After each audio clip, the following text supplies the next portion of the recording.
everybody. I wanted to get on here and tell my testimony, story, whatever you want to call it. But before I do, there were three things I wanted to say. The first is your testimony or story will never be as important as Scripture. Experience is never going to be as important as Scripture. So just remember that as I'm going through this. Secondly is this. If I spend more time on some things than others, it doesn't mean I think they're more important. It's just that's the way the story's going to go. Lastly, let me let this car pass. I'm walking my dog. Come here. Lastly, I wanted to have everybody to think about the Sermon on the Mount. At the very end, Jesus says, "Whoever hears these words of mine and does them will be likened to a wise man who built his house upon the rock. And the rains came, and the floods came, and the winds blew and beat upon that house. And it did not fall, for it was founded upon the rock. And anyone who hears these words of mine and does them not will be like the foolish man who built his house on the sand." Same thing, rains came, floods came, wind blew, and that house fell, and great was the fall of it. So just think about that, because it's going to be shown time and again throughout my life when I built my house on solid foundation versus when I didn't. And I'm going to focus probably more on times when I didn't. Alright, so I'm going to start from the very beginning. I had a very normal childhood. I was born November 6, 1991 in Mobile, Alabama. I lived the first 3 years of my life in Chickasaw, Alabama. And from 3 to 17, I lived in Satsuma, Alabama, which is right down there at the bottom. You're close to Florida, close to the bay, close to the Gulf, all that stuff. I grew up on that line between Deep South and Gulf Coast. And I had a normal childhood. My dad was a school teacher, and my mom had a lot of different jobs, and she was a stay-at-home mom a good amount of time. But some of my first memories were when I was, 2, 3 years old, going with her as she was cleaning people's houses. And I would go in their exercise rooms and lift, the little old lady weights when I was 3 years old, and try to ride the bikes even though my feet couldn't hardly touch it. Some of my first memories. I have 3 sisters as well, 1 older and 2 younger, and they are very important to me. I love them very much. I'm going to kind of try to explain some of my personality by telling you some things that I love. I got to get out of the road again because somebody's about to come by. But some of the things that I love were these. I love God first and foremost. Come here.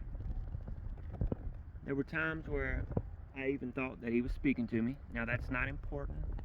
I don't go around saying that because, again, just like your testimony, it can be rationalized into you telling yourself that. So I will allow that argument because it's totally fair. But I was close to God. I did love Him.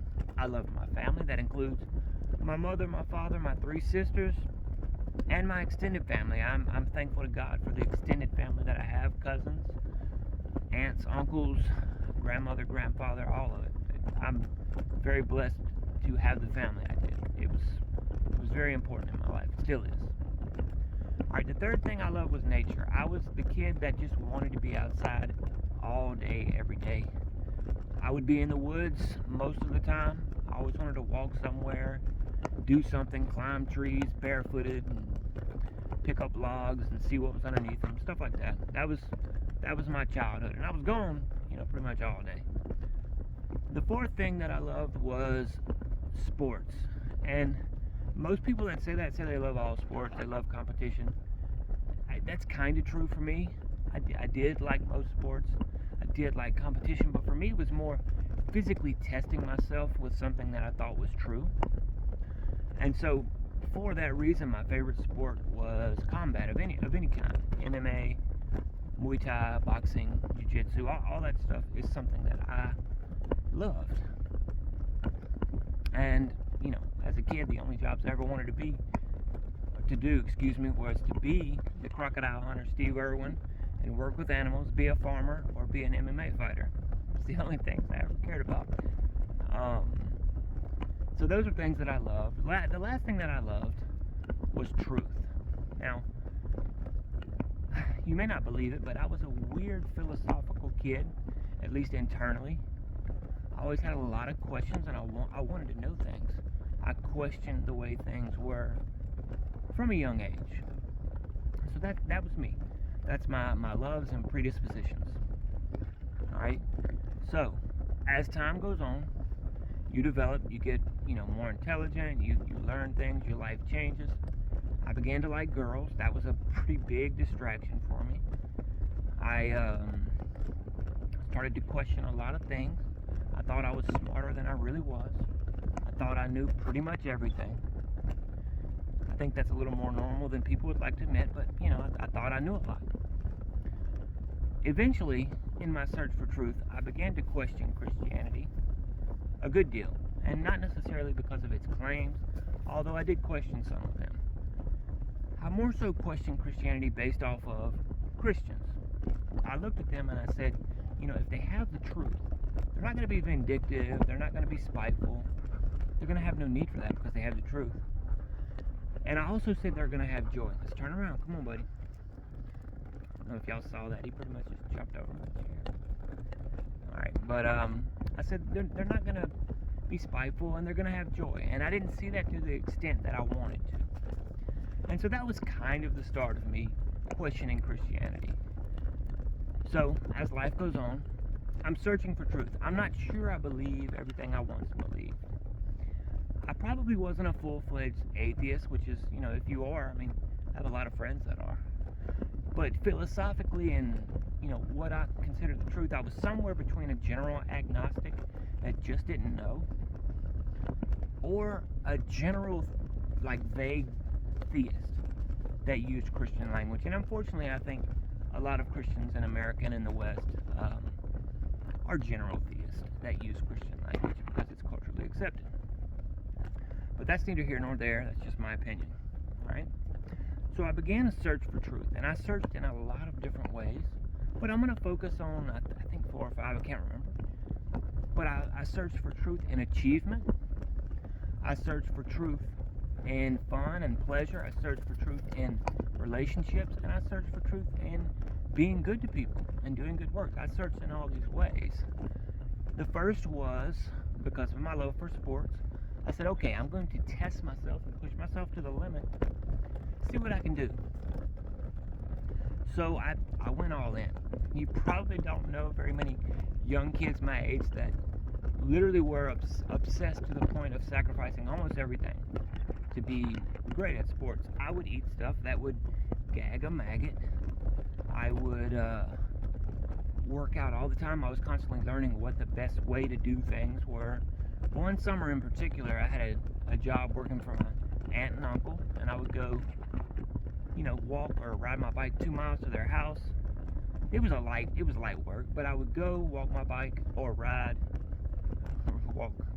my bike 2 miles to their house, clean the stalls, feed the horses. They had horses, water them, stuff like that. And then I would come back home. I would go to practice. Then I would go to speed training. You're doing a lot of explosive snatches and cleans and jumps and throws. And I would go hit 200 baseballs. I would come back home, go back to their house, feed the horses, stuff like that, come back home. Again, I'm walking or riding my bike everywhere. It's, not to practice because it was like 20 miles away and I didn't want to waste all my time. And then I would come back home, lift any more weights that I wanted to do that day, and then dunk the basketball as many times as I could until it was time to go to sleep. I spent all my money on food and supplements, and that went quick. And my body was falling apart. I went a little too far. This was when I started learning you can't just push through everything, because I stopped doing about half of that. And I instantly got stronger. Instantly. So I searched, and I became good at sports. I was playing football and baseball, and I became good. I'm not gonna lie. But I saw the trajectory of my life that even if I were to become heavyweight champion of the world or successful in these other sports, that it really wouldn't mean anything at the end of the day. It's not that I was worried about it bringing me anything. It was that it seemed fruitless. So I said, okay, I'm still going to try really hard at this. But maybe I should to search in different ways. So I pursued pleasure a lot. I partied a lot. I didn't do any hard drugs, not like really hard. I didn't do coke or meth or anything like that.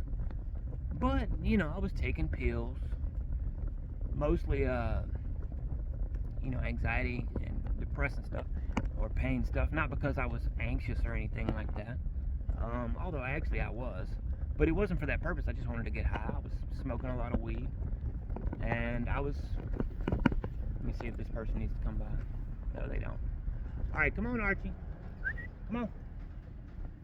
You know, I was just having a lot of fun. Now, I didn't do this very long because, mostly for selfish reasons, I saw that my performance, on the field and my strength and my speed wasn't quite what I wanted it to be. My stamina was getting a little weak. And so I quit that. That was one of the easiest ones to figure out. It was not going to mean anything. The other way was relationships, and the next two were a little harder to figure out. I had a lot of friends, but, I'm mostly talking about women. And unfortunately, I started doing things that I should have waited until marriage to do. I definitely should have waited a little longer in life. It was too early. And that can confuse you. As a man, it can. You may not think it will, but it can confuse you. But once again, I saw that it meant nothing, and I wanted to generally just love people. I mean, I just wanted to love people, and sometimes it's not just physical. But at the end of the day, I saw once again that, at least in the ways I was searching, it meant nothing. And the last thing was good works, okay? And then we're going to move on with the story. I'm just setting the scene. I searched in good works. I tried to be very good to people. Now, I did have a little bit of I would call Robin Hood complex. I was very good to a lot of people, but if I perceived someone to be a bully, I would always stand up for people. But sometimes I was probably wrong. I can think of 2 or 3 occasions where I bullied someone because I thought they were a bully, and looking back, maybe that was just their personality. And so I was very good to people, like 99% of the time. But once again, like Ecclesiastes says, I saw that the end of all things seemed to be nothing. Ecclesiastes is one of my favorite books, by the way. But it's kind of a depressing one. So I saw all these things. So I said, okay, I still want to have good relationships with people. I want to be good to people. I'm going to work really hard in my sports, but I don't know what the truth is. I didn't. Now, around this time, my mom and dad got a divorce. That's a very normal thing. And, it's unfortunate that it's normal. But it's normal. So that wasn't fun, obviously. But it's not the end of the world. Apart from that, if you were to look at my life and take a snapshot of it, you would say, this kid is unbelievably fortunate. He's very successful at, pretty much anything he wants to do. He doesn't have to try in school, and he still makes good grades. Has a lot of friends. Pretty popular. But for some reason, at the most physically blessed time of my life, I was unbelievably anxious. I didn't go around saying that to people, but there were nights where, I'm crying myself to sleep like a big old baby. And I, for some odd reason, I wanted to kill myself. And it was because I was having an existential crisis. I didn't know what the truth was. I didn't know if there was any meaning to anything. So, now we're done with all the backstory. We're going to move along to events. Around this time, I turned 16, and I was fortunate to have a car. I had a 1999 GMC Jimmy. It was black. It's like an SUV, small SUV if you don't know what it is. And me and my best friend, we're driving around everywhere. We're going here, we're going there, we're doing this, we're doing that. One day, it's November 20th. It's 2 weeks after my birthday. And I'm at his house. I remember there being a peanut butter cake on the table, which was, funny because I didn't eat cake. I didn't even eat regular peanut butter. I had to get the weird, just ground up peanuts. This is the way to this day, I eat like that. And then strangely, I was smoking a lot of weed and taking pills at one point, which just kind of shows you how confused a young kid could be. But I remember us playing spades a few nights before, and I remember thinking, man, I'm so excited to eat the food at Thanksgiving. My grandmother was cooking, everybody was cooking, so I was excited about that. My mother gives me a call. She says, I need you to pick up your sister Abigail. Abigail's my youngest sister, from gymnastics. I say, yes, ma'am. I get in the car, and my friends in the passenger seat. I'm going to try my best not to include anybody's names that I don't think would want to be included, or anybody, really. My best friends in the passenger seat, his stepsisters in the back seat, were all 16 or 15. And, I'm going to be honest with you, I was speeding. I thought I was 10 foot tall and bulletproof. Now, I was in Cushla, on Cushla-McLeod Road.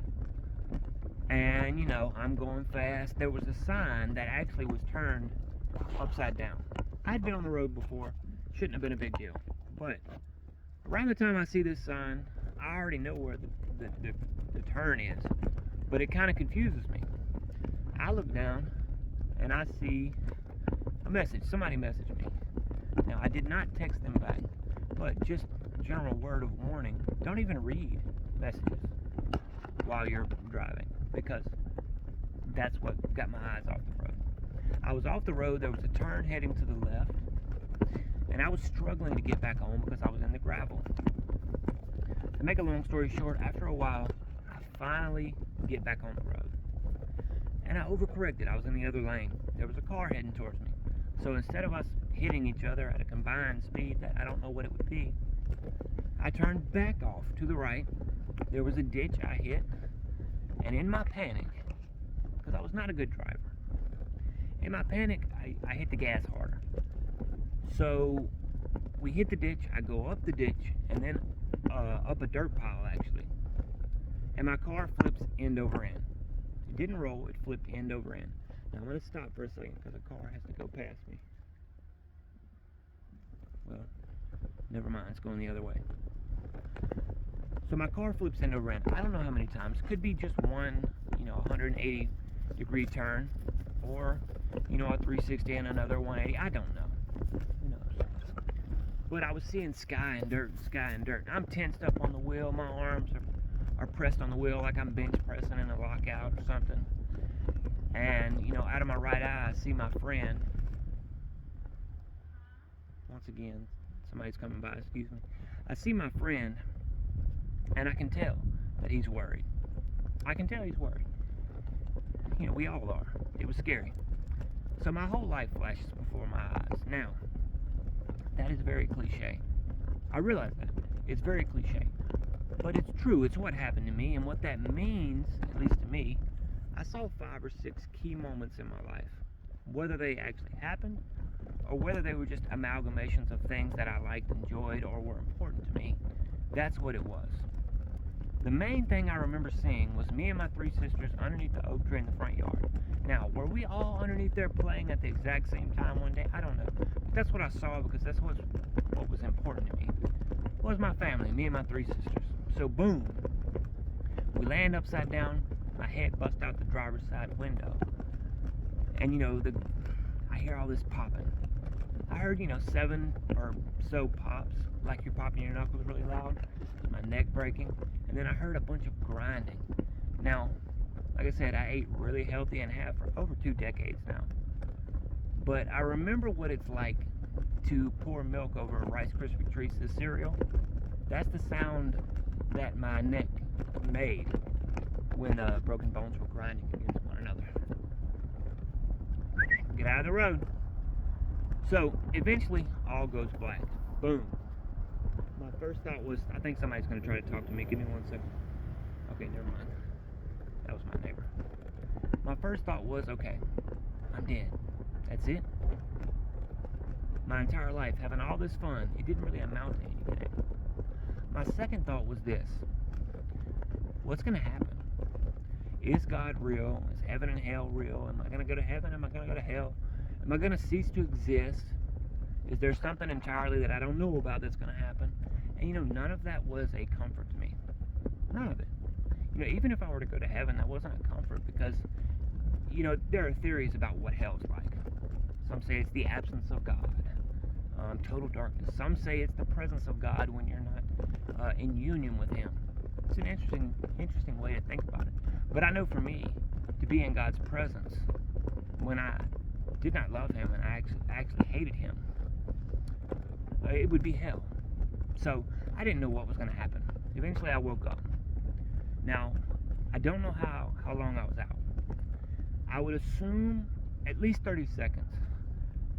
And no more than about 3, maybe 5 minutes. I don't know. My friend had enough time to kick out the back window, which I think was already busted, and then pull his sister out. So he had enough time to do that. But he wasn't panicking, calling for me like he thought I was dead. He said, "Joseph, we just had a wreck. I called the ambulance, they're on their way." Now, if you know where Cushley is, you're kind of halfway between Pritchard and Central. You're above 8 Mile and below Malvilla and Chunchula and all that. You're out west of Saraland and Satsuma. So Pritchard got there first. The Pritchard precinct got there first. It took them about 20 minutes because you are kind of, you're not in a very busy area, all right? You're not in a very, hey, sit down, baby. You're not in a busy area. Sorry, there's another car coming. So, to make a long story short, they got there after 20 minutes, and I apologize for all these cars coming by. It's my fault for choosing this time of day. But they got there after about 20 minutes, and they're cutting me out.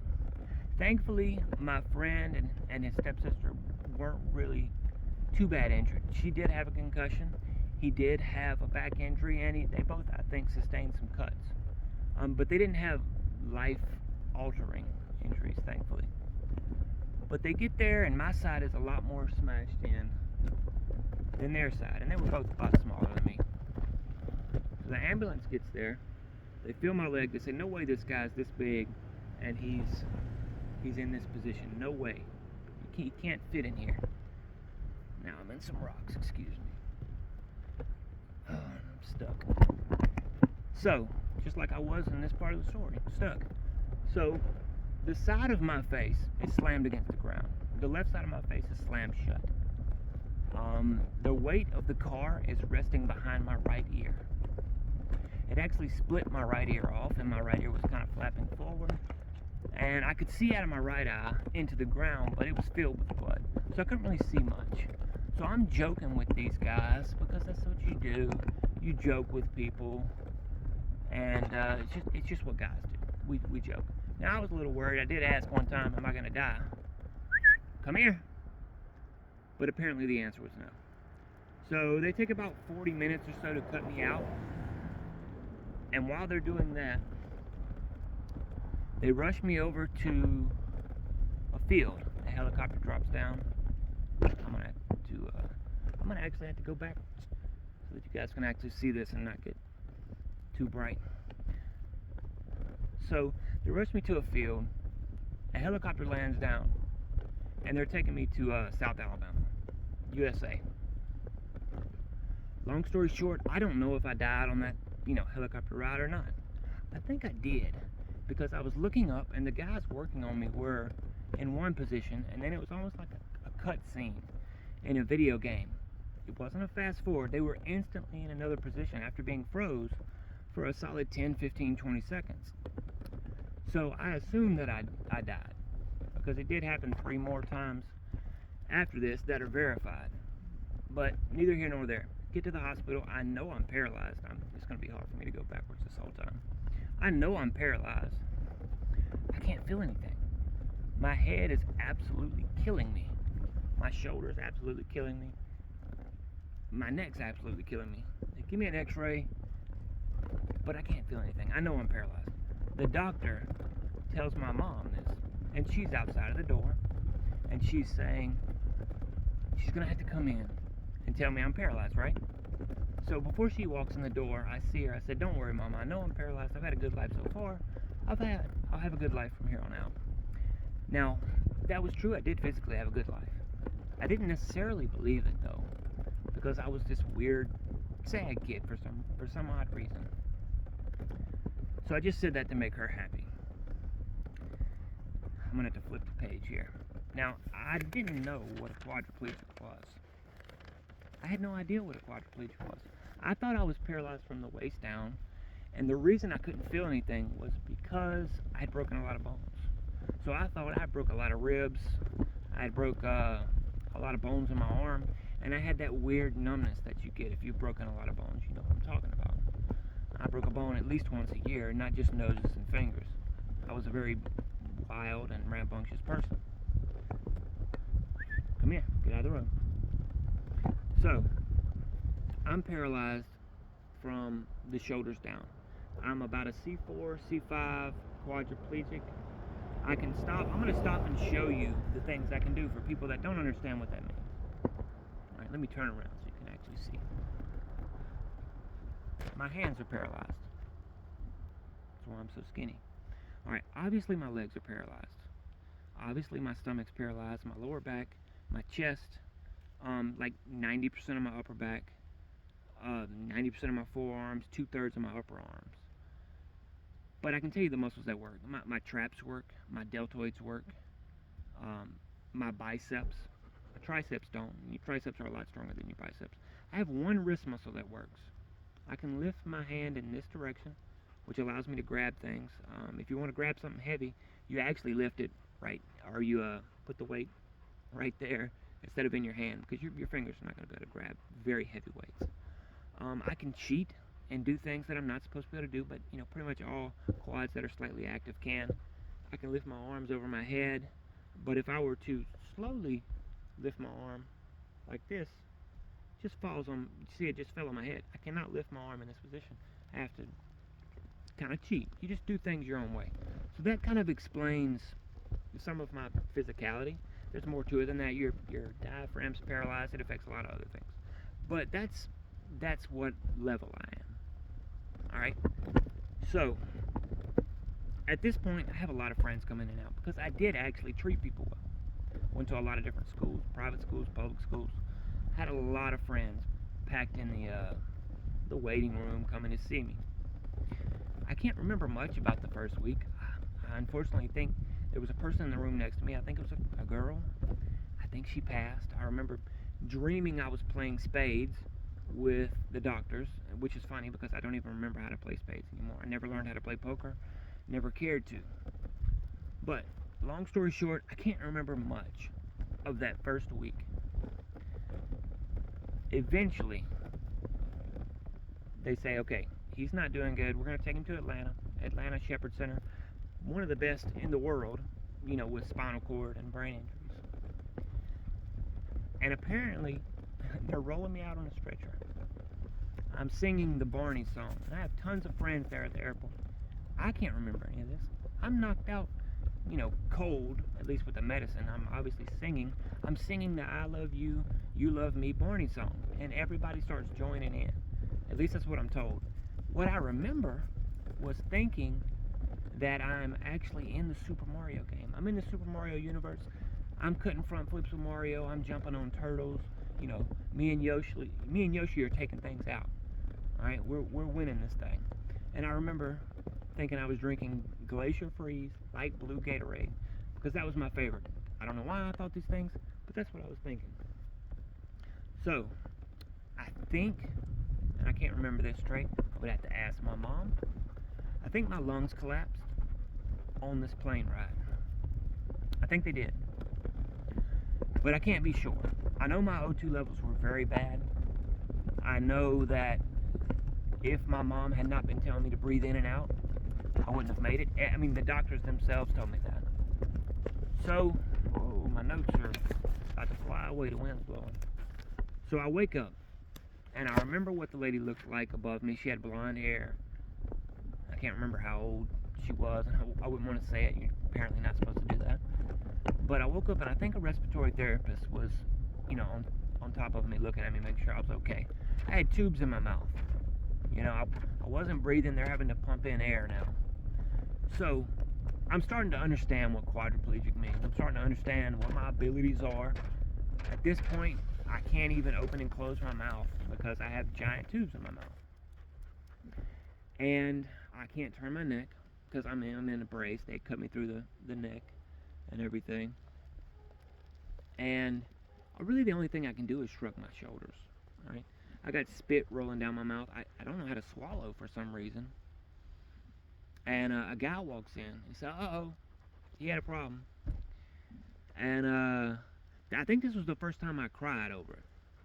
Because he rolls me over. I had just had an accident on myself. I didn't even know. Two weeks prior, you know, I could dunk a basketball with ease. And now I just had an accident on myself, didn't even know it. So he rolls me over. I got spit rolling out the side of my mouth and a tear rolling down my eye. My back hurts because of the, you know, the surgery or whatever. So this is kind of where I'm at. Eventually they put me in a chair. I can't move the chair, obviously, but they try to sit you up and down in the bed and get your body used to being sitting up again. And I passed out literally like 40 times a day. My blood pressure just bottomed out. Let's turn around, baby. And it was normal, mostly in the mornings. But one day, I'm in the chair, and I can't sit up. They have to strap me in because you'll fall forward without stomach muscles. And I pass out. No big deal. When I come to, though, they have the crash cart in the room, which is the thing that they rub together and say clear. They try to shock you back to life. They didn't have to use it on me. But I had coded our dad for long enough that they were very worried. And I had a nurse named Regina. Now, my mom's name was Regina.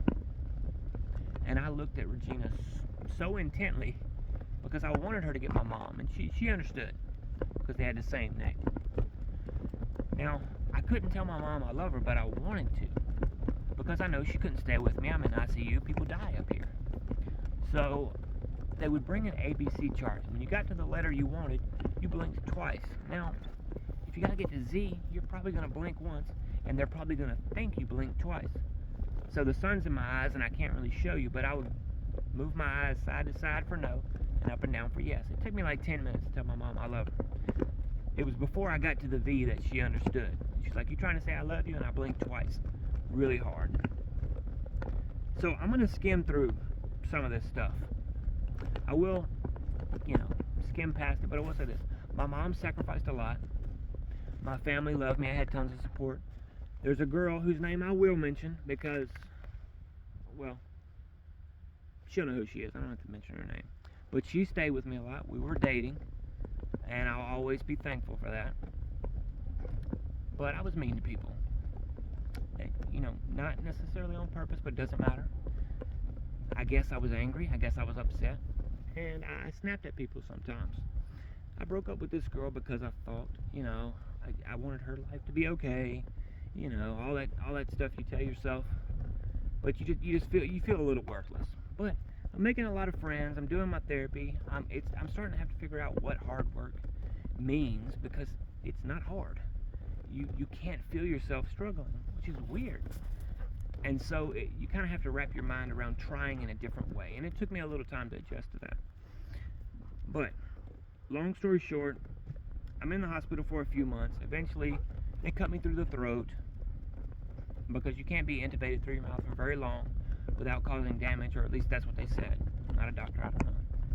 I had a reaction to the trach site.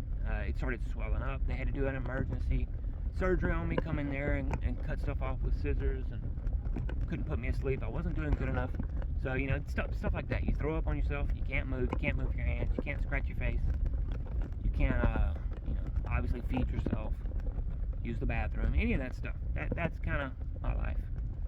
I'm going to turn the page again. I'm going to skip through all this hospital stuff. It's not that important.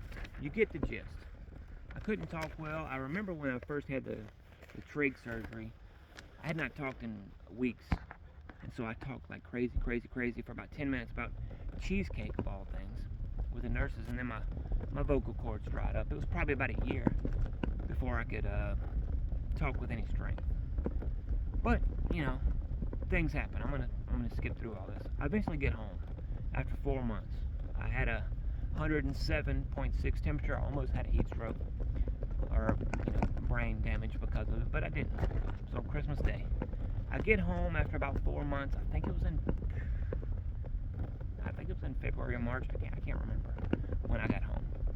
But I had tons of support. You know, I have tons of people that love me, and I'm very thankful for that. But if I'm being honest, people treat you different. Mostly out of love, and mostly with good intentions. There's some pity in there. And yes, some people may even treat you bad. but nobody's super close to me. But for the most part, people treat you different. They're overly nice. It's a little annoying, but I'm very thankful for all the love and support that I had. But I was a little angry. I tried not to let anybody see it. I was angry,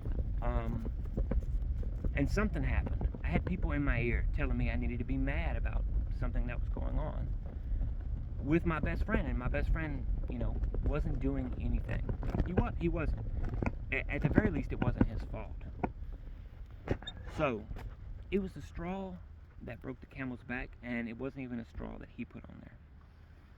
But being the selfish person I was, I cussed him out, and there were people around that saw it, and I had a lot of people have my back. They didn't obviously do anything to him at that time, but I feel bad because we didn't talk for a couple years.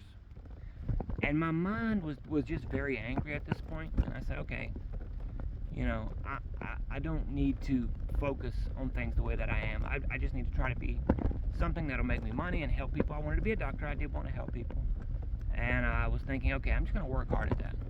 That dream didn't last very long because, once again, from a philosophical standpoint, I couldn't find truth in anything because I didn't have any truth. Let me let this person get past. Okay. So I didn't have any truth. But I started working hard at school. I'm getting stronger. I'm lifting my weights. I'm not talking to my best friend at this time. And it was a weird time. Eventually, my mom got married, and we moved to Mississippi, Quitman, Mississippi to be exact, below Meridian. And my stepdad's a good guy, and we moved up here. And I was nice to everybody. I was nice to all the kids at school. I'm getting stronger, all that stuff. But I don't make the mistake, at least in my mind at the time, of trying to make friends. I'm very good to people, but I'm a loner. That's what I am at this time, anyways. But around this time, I believe, is the scariest time of my life because, as I said, I was getting stronger. I was doing good in school. I was respectable. I was nice to everybody, and I was happy. And that's the scary part, because I had that content nature with everything around me, but I still didn't have the truth. And I knew in my heart of hearts that I could not stay the way I was. I couldn't be content just living life and doing the best I could if I wasn't sacrificially searching for truth. Strangely enough, around this time, my mom and stepdad got me a Bible. Now, I've always knew the stories. I had some of them even memorized. Come here. But I decided to start reading it. I just wanted to say I had read it. I do believe there was some truth in there at the time. But for the most part, this was all selfish. But I started reading the Bible. And all my questions of what is the truth, philosophically, how should you treat people, what life is about, Jesus answered all of it. He answered everything. And I was brought to a crossroads pretty much every night. And for the first time in a long time, I was crying myself to sleep again, like a baby. And it was because God was saying, you can continue to be the God of your own life. You can have total autonomy. You can be the ruler. And you know what? You can do a relative amount of good. But you see that it will be nothing. Or you can be my servant. You can submit to me and live as I tell you. And it wasn't a one-day thing for me. It was over time. I did. And I'm going to focus on this for a second and then get along with the story. But the love, the joy, and the peace that I had, it truly was beyond words. But I'll attempt. I had love that came from God. Right? As the verse says, my cup's overflowing. So I could love God because He first loved me. I could love others, and I could love myself. I had a joy. That's not happiness. It's not like hitting a home run or winning $1 million. But I had a joy that was within, and I had a peace that I would be with Him one day. And this was my life for a while. I was on fire, as people say. I was constantly trying to grow and learn and do good. But that was my life. Now, around this time, I realized my mistake. I was mean to my friend. Guys don't have arguments with each other. Guys will have a fist fight the first time they meet each other. I'm going to have to keep going backwards. We'll have a fist fight and become best friends. I can name probably 3 people that first time I met them, or very soon after I met them, we had a fist fight. And then now we're great friends. But to actually argue with your friend and cuss him out, I was wrong for that. So I started calling my friend. Eventually we become friends again. Now, I have had quite a few best friends over the course of my life. Somebody's calling me right now, so I'm not sure if the audio's coming through. But I've had a lot of best friends over the course of my life. The one that's my best friend now has been my best friend since I was about 17.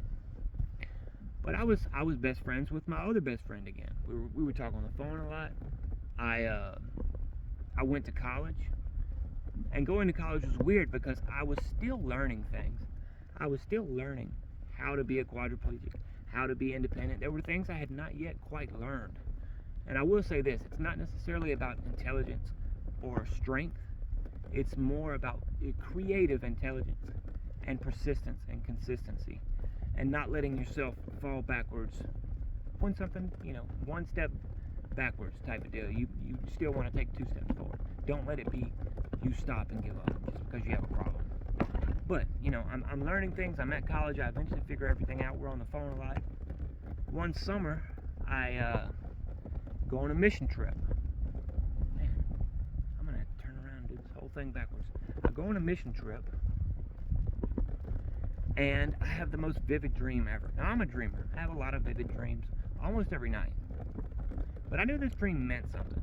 Whether it was just me examining myself or God or whatever you want to call it, the dream wasn't of some importance. I'm actually I finished writing a book about it about a year ago. But as soon as I woke up, my mom was on this mission trip with me. I was like, I got to tell you about this dream. As soon as I get done telling her about the dream, my dad calls me. My best friend that was in the wreck with me had died during the night. And I was very upset. I cried and everything. And that kind of started a change in me. You could say for the good, or you could say for the bad, but it was definitely a change. I said, man, I wish I had been around him more. I wish I had told more people about Jesus. I mean, I did tell him about Jesus, but I knew that I was a little bit of a hermit. And I said, man, you know what? It's mostly because I'm trying to do things so right and so holy. So I was probably a little too loose after that because I wanted to be around people. I wanted to help people, and I probably put myself in situations I shouldn't have been in a couple times. But eventually I met my wife at this point, and she was the best. All right, we were both very young, and to make a long story short, we both had a lot of walls we had to break down within one another. We both had a lot of trust issues, but the fact is we fell in love very quick. We fell in love very, very quick. I'm going to tell you how I asked her to marry me, because I always like to remember this story.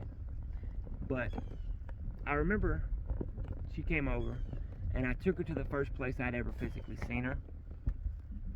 I explained some things. I took her to the first place we had our, first date. We did go to the movies, and we did go to eat that night. And then I took her to the place where we had our first kiss. I have to admit, it was slick how I got it. And then I took her to the place where I got in a wreck at. Now, I did not park in these people's yard, but I was, kind of on the side of the road. And it was very dumb. I could have gotten shot or run over because it was almost midnight. And I had the ring in my Bible on the back seat. Now, I drove a van at that time, and she was in the passenger seat. I reached over and got the Bible, and it was on the verse that says, "There is no fear in love, for perfect love cast out fear." And she knew then what I was doing. She reached over to hug and kiss me. She accidentally put us in reverse. We were rolling in the back of the road. I'm like, I'm going to die here twice. And, I was messing with her, and she was crying. She was happy and all that stuff. Now, to tell the truth, We were very much in love. But the first year we were married, it was not always the easiest. You know, we fought sometimes, mostly because we're kids. We're learning things. We're both very young, at least by modern standards, to get married. Um, but we made it through it because we did love each other. And I'll say this: people talk about becoming one flesh. That's not just a physical thing. The last 6 months we were together, especially the last 4 or 5, was it was close to heaven on earth. If heaven was any better than that, I said, sign me up. 3 times in my life I can think I was essentially having heaven on earth.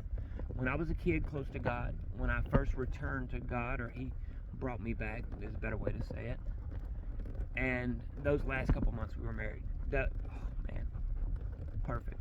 We could look into one another's eyes, and I don't want to get too gushy here, but we literally had conversations, man. We literally had conversations just looking at one another. And it was as if at first we were going towards each other. We loved each other. We were infatuated for a little while. But it was as if we held hands and walked towards something greater. And I'll tell you this about my wife. Unlike me, who's a very gray person, always questioning things and having to relearn lessons, my wife was not that way. When she knew something or wanted to do something, she did it. When she knew she needed to abstain, she did. And she had a strength that I'll always admire for that. But I had noticed something, especially those last few months. We would walk our dog Crash all the time, and he lived up until about 2.5 years ago. Oh my God, she loved that dog. But I noticed that she had trouble keeping up with me sometimes. Which, even though I'm in decent shape, I was thinking, a normal person shouldn't really have trouble with that. And so I said, baby, we got to go to the doctor. We got to go to the doctor. And we scheduled an appointment. Sorry, I'm moving those papers around. We scheduled an appointment. We never got to go to that appointment. January 9th, 2 days before her birthday, I was going back to school. Come on, Archie. I was going back to my college to sell some books that I had rented to get some money because I needed money. I wanted to buy her a birthday present. You may think it's silly, but she loved animals. And she loved drawing. I was going to get her a book on how to draw animals. So I get in my van, I roll up the ramp, and I'm about to get out of my wheelchair into the actual seat to drive, which is something I did inside the car. And she comes out of the apartment. We were at North Point Apartments in Saraland. She was wearing gray sweatpants and a white t-shirt. And she's holding her chest. She said, baby, I just coughed up blood. You gotta take me to the hospital. So we drive to the hospital. She has something called pulmonary hypertension, which means, she's got a bad heart. The blood vessels in her lung are working really hard. The blood pressure in her lungs is high, which was, not something I thought could actually happen. Again, I'm not a doctor, obviously. And she was essentially drowning on her own blood. Now, my wife was little bitty. She was 5 foot maybe. She might have been 4'11". And I'm pretty much 1.5 foot taller than her. And I remember that first night. I was laying beside her in the bed best I could, and she was asleep. And I was counting seconds between her breaths and her heartbeat, and I was praying. There was only 3 things I was doing: counting the seconds between her breaths and praying. She was scared of needles. When the nurse would come in, I would wake her up, baby. I would massage her palms with the inside of my thumb because that calmed her down, and talk to her and stuff like that. And I can't remember exactly, but I think I talked to her best friend into getting that gift for her, and I can't remember. I would have to ask her, but neither here nor there. Every day she was getting worse. Every day she was getting worse. She was coughing up more blood, struggling more, couldn't talk as much. And the funny thing was, everybody who walked in the door, she would say this to them. Everybody. You need to love God, and you need to love people. She would work that into every conversation. That's essentially the golden rule in her own words. You shall love the Lord your God with all your heart, mind, and soul, and you shall love your neighbor as yourself. Everybody got told that. And I was constantly praying for her and wanting her to feel good, and I would look at her, and I would think, she was just reading her Bible and praying. And I'm like, baby, don't you want to watch TV or do something to relax? Because I'm thinking, you got to build strength. She says, no, this is what I want to do. And every day she got worse. She was coughing up more blood, and the doctors eventually say she's going to need bed rest, she's going to need medicine, she's going to need a heart transplant. At the end of the day, after the course of about 4 or 5 days, I get my days mixed up, they said she's going to definitely need heart and lung transplant, and she still might not make it. And it was around this time that she told me some things, 5 or 6 things. Number one, she wanted me to stay strong with God. I regret to say I did not do that as well as I should have, obviously, and there were times where I fell away. Number two, she wanted me to take care of our dog Crash, which I did do up until he passed about 2.5 years ago. And the other things I'm going to keep between us, because I love her and I want that between just us. But they moved her from Mobile Infirmary, which is the hospital we were at, to USA. And USA is the hospital where I started my little neck-breaking quadriplegic thing. And it had been about 4 days or 5, I can't remember. My mind was so tired. It had been a while. And I had slept about 4 total hours in about 4 total days. And her doctor looked at me and said, if you want her to get better, you're going to have to be strong. You need to go home and sleep. Because at this point I was shaking. My body was just weak. I had sores on my back. I didn't want to go home, but I listened to her words and I said, okay, this is a marathon. I'm going to go home, get some sleep, and come back strong and make sure she's okay. My mama drove me home, and I think I put on Blue Lagoon because me and my wife loved that movie. I fell asleep. I slept about 3.5, maybe 4 hours. I woke up around 3:30, and it felt as if, and I'm not joking, it felt as if I was in water, facing up, and I was being pulled by my waist, like just pulled up to the air. And I reached my hand out, my right hand, and I said, baby, Taylor. And it felt like that was the moment she went. My mom immediately got a phone call.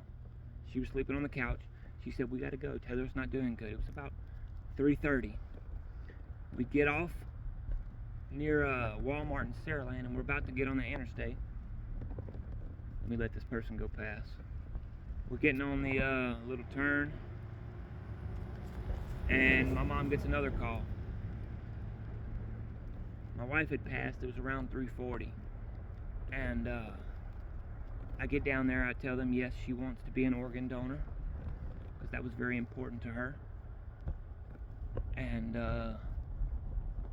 you talk to the doctors and do this and do that, and I go outside and I look up to the sky and I say, remember our talks of heaven, I'll see you there. Now, at the funeral, I was trying to be strong for everybody. She had a bunch of nieces that absolutely adored her, and she adored them. And I was trying, because sometimes people need that. They just need to see you doing okay for them to be okay. So that's what I was doing. It's the only time in my life that I can't remember something. It was not because I blocked it out or anything like that. My mom was just tired, and I couldn't remember what I said at the funeral. And I wish I could. If I could ever find, a tape of it, I would like to see it. But I was strong with God for like a grand total of 2 weeks. I let in a thought, and it was not a thought that was, cartoonishly evil. I just thought, twice in my life, the thing most important to me was, because I truly know what it means to sacrifice. First it was selfish. It was my physical abilities. I became a quad, all that stuff, I learned from that. But the second time it was my wife, and she was my everything. And so I didn't quit. I didn't just start doing stupid things, but I let a thought in and I said, you know what? I'm just going to kind of do what I got to do. I'm going to survive. I was kind of lukewarm. And that was terrible. I eventually started seeking connection with people that I shouldn't have. And not necessarily with people I shouldn't have, but in ways that I personally shouldn't have. I had all this love. I didn't actually care about being loved. I had love and I needed to love somebody and do something good for them. And I'm going to be honest, I started fooling around, physically and sexually with people. And there's a lot more to it than just physical sex. Right? Even for a quadriplegic, I'm not going to get into that. But for everybody, there's a lot more to it. There's a lot going on when you're seeking connection. Sometimes you're trying to make other people feel good. You're trying to please people and have some form of connection, but you're going about it the wrong way. It's like taking drugs or any shortcut. It's a shortcut. And it's not the correct way to truly make somebody's life better. There's a lot to it. One day I would like to do a whole video on men specifically caught in sexual sin. But for now, I'm just going to move past that. I couldn't sleep at night. I couldn't sleep. I watched The Amazing Spider-Man, must have been 100 times, every single night in a row. The Amazing Spider-Man 2. There's a reason for that. One day, when she wasn't feeling good, she was asleep on the couch, and I watched that movie. And it made me feel like she was in the other room. And so that's how I slept. I have probably seen The Amazing Spider-Man 2 300 times at least. Or at least started it, because the only way I could sleep, because it felt like she was in the next room. I would text her, and I was being foolish. But I got a job. I graduated college, and I started working, and I would be good for a while. I would work hard, and then I would just fall off. Work hard, and I would fall off. I remember there was a time where I stayed up 3 nights in a row, being a fool, and I think I ended up hurting my foot. That happened more than once. That I hurt myself because I was so tired from being an idiot. And I had a friend that I thought killed themselves, that I was seeing a lot. And when she died, it once again made me think, what am I doing with my life? What am I doing? I was not helping this person. My whole point in starting talking to her was helping her through something she was going through, and all I did was be an idiot. What am I doing? I had a dream around this time.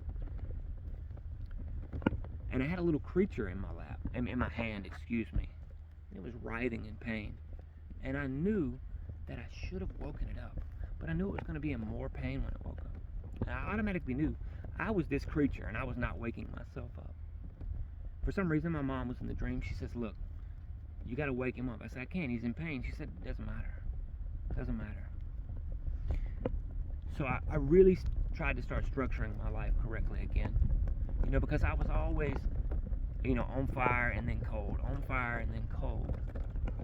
But I think I know what my problem was. My problem was I was trying to do it on my own. I've always been a little bit of a hermit.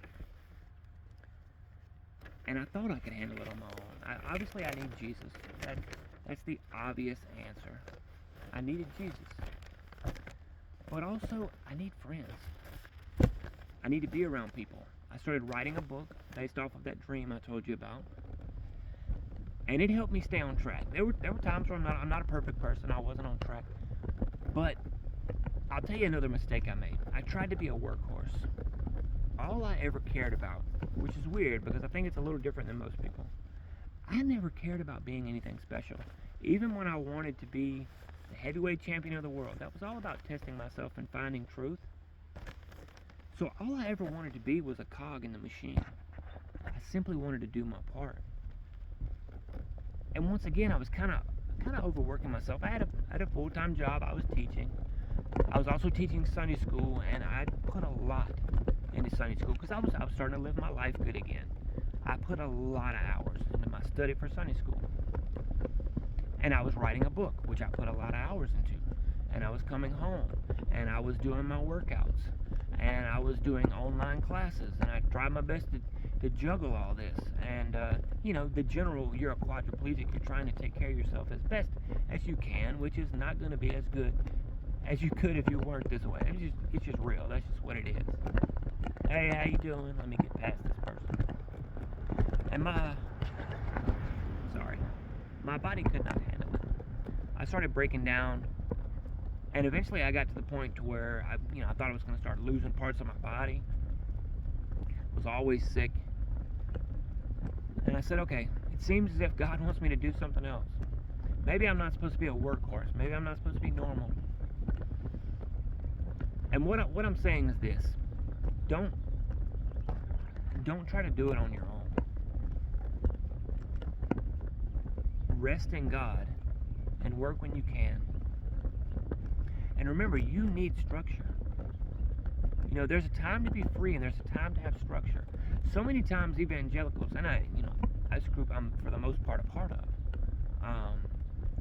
we say, oh, you can't go through the motions, you can't do this, you can't go through that. But a lot of times the things that the early church was doing, it was scaffolding for the vine to grow on so that you could actually have fruit. So yeah, going through the motions is not a terrible sin. You need to try for it to be real and genuine, but sometimes you just need structure. So, I'm going to kind of end with all this.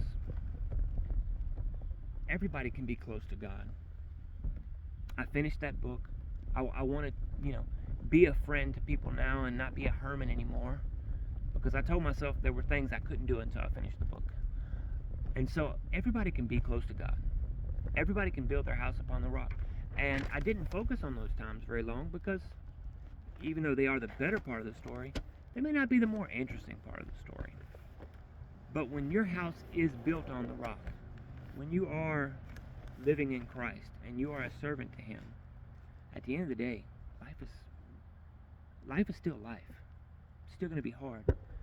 But at least you will be in union with God. And it's going to be, you're going to have a joy within, even though things will be hard. So I hope anyone that listens to this will just try to learn about Jesus. I'm not telling you, get saved and go get baptized. I'm telling you, try to destroy the arguments of the Bible. Try to destroy the historical person of Jesus. Try to rip it all to shreds with all your heart, and see how you come out. That's what I'll tell you to do. And for you Christians, don't take your eyes off Jesus Christ, because when Peter did, he started sinking, and when I did, I started sinking. Build your house upon the rock. Now I'm going to end with that, and then say a few more things,